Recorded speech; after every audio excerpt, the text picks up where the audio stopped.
જામનગર જિલ્લામાં એક જ સ્થળ પરથી એક સાથે 41 માઇગ્રેટરી બર્ડ્સના મૃતદેહ મળી આવતા પશુપાલન વિભાગ દોડતું થયું છે। પશુપાલન વિભાગ દ્વારા પક્ષીઓના 7 મૃતદેહોને ભોપાલની લેબોરેટરીમાં તપાસ અર્થે મોકલી દેવાયા છે।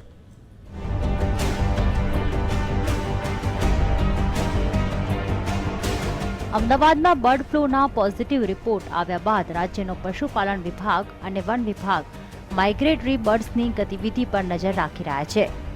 ત્યારે જામનગર જિલ્લાના જોડિયા તાલુકાના કેશિયા ગામમાં આવેલા એક તળાવમાંથી 41 માઇગ્રેટરી બર્ડ્સના મૃતદેહ મળી આવ્યા છે। આ ઘટનાની જાણ થતાં જ પશુપાલન વિભાગની ટીમ ઘટના સ્થળ પર પહોંચી હતી અને સરકારની ગાઈડલાઇન્સ મુજબ 7 પક્ષીઓના મૃતદેહને ભોપાલની લેબોરેટરીમાં તપાસ અર્થે મોકલી આપ્યા હતા, જ્યારે અન્ય પક્ષીઓનો વૈજ્ઞાનિક ઢબે નિકાલ કરાયો હતો।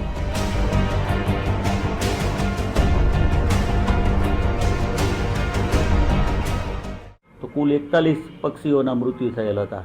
હાલમાં ગુજરાતમાં બર્ડ ફ્લૂ પ્રવર્તમાન છે, ત્યારે ભારત સરકારશ્રીની ગાઈડલાઇન મુજબ અને પશુપાલન ખાતાની ગાઈડલાઇન મુજબ લેવાના થતા દરેક પગલાંના ભાગરૂપે આપણે એમાંના 7 પક્ષીઓના મૃતદેહ 3 લેયર પ્લાસ્ટિકમાં કુલિંગ ચેઇનમાં high security animal disease lab જે ભારત સરકારશ્રી દ્વારા બર્ડ ફ્લૂ માટે નિયત થયેલી છે, ભોપાલ ખાતે આવેલી છે, ત્યાં આજે વહેલી સવારે મુદ્દામ માણસ દ્વારા મોકલી આપેલ છે।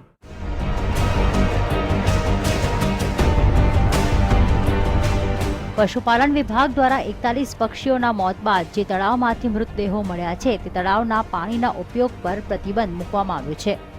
આ ઘટનાના પગલે 1 કિલોમીટરની ત્રિજ્યાના વિસ્તારમાં વસવાટ કરતા પક્ષીઓનું સર્વેક્ષણ પણ કરવામાં આવ્યું છે, તો સાથે સાથે ફોરેસ્ટ વિભાગ, સિંચાઈ વિભાગ અને અન્ય સંલગ્ન વિભાગને પણ આ મામલાથી વાકેફ કરાયા છે।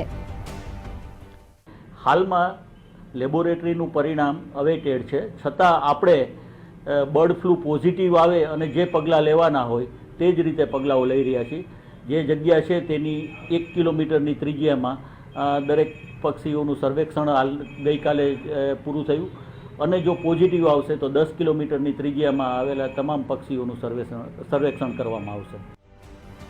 હાલ તો બર્ડ ફ્લૂના ભયે તંત્ર તમામ પ્રકારના સાવચેતીના પગલાં લઈ રહ્યું છે, જ્યારે કે પશુપાલન વિભાગ તો હાલ બર્ડ ફ્લૂ પોઝિટિવની સ્થિતિનો અંદાજો લગાવીને પોતાની કાર્યવાહી કરી રહ્યું છે।